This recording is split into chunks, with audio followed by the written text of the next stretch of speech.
I had to take the class in university, but I took it a little more proactively then. I was excited to take it then because I was trying to do a blog. I was trying to do all these businessy. I'm going to try to succeed because I'm in university now.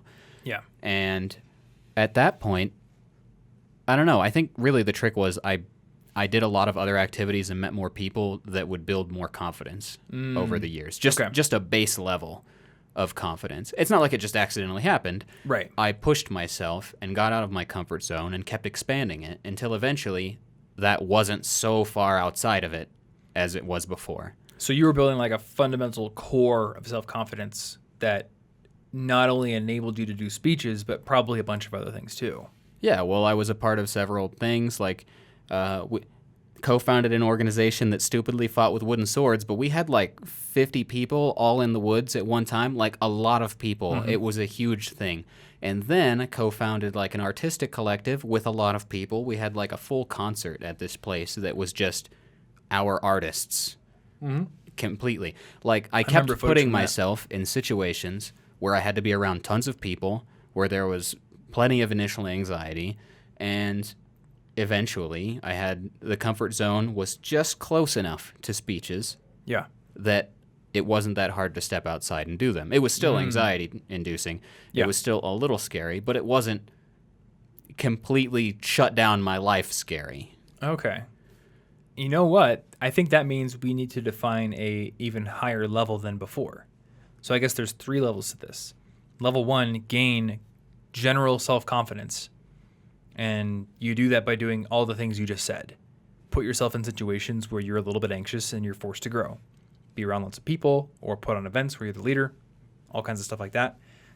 Step 2, get specific speaking experience, whether that be through a podcast or a YouTube channel or Toastmasters, which is a great organization that's free and there's thousands of chapters around the world where you can go work on your speeches.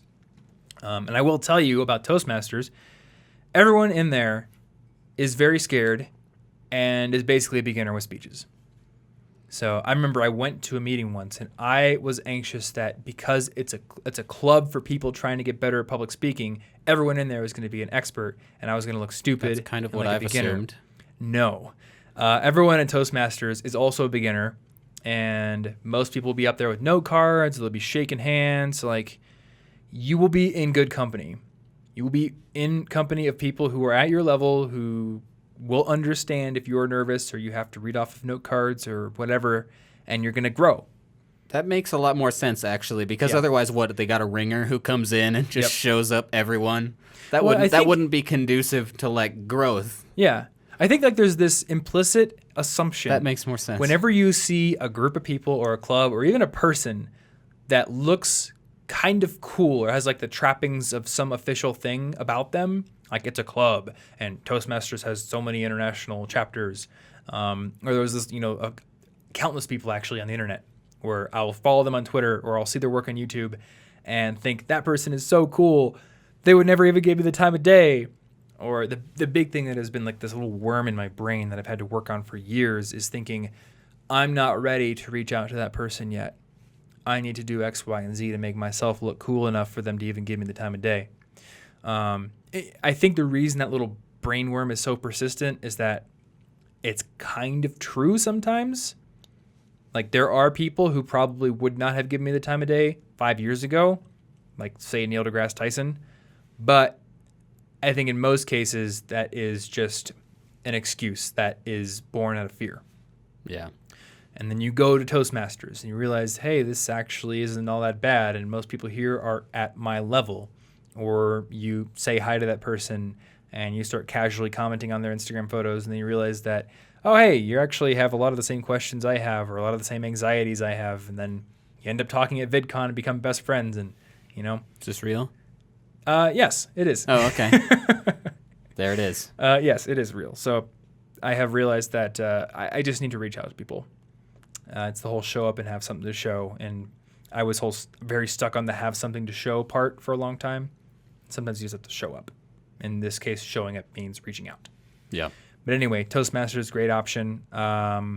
Mock interviews, if you have the ability to do those at school. Take a speech class. I don't know why I didn't say speech class first, but Yeah, I guess I just... take a speech class. Good point. If it's not required of you, here's my my view on speech classes. If they're not required, you need to consider them personally required.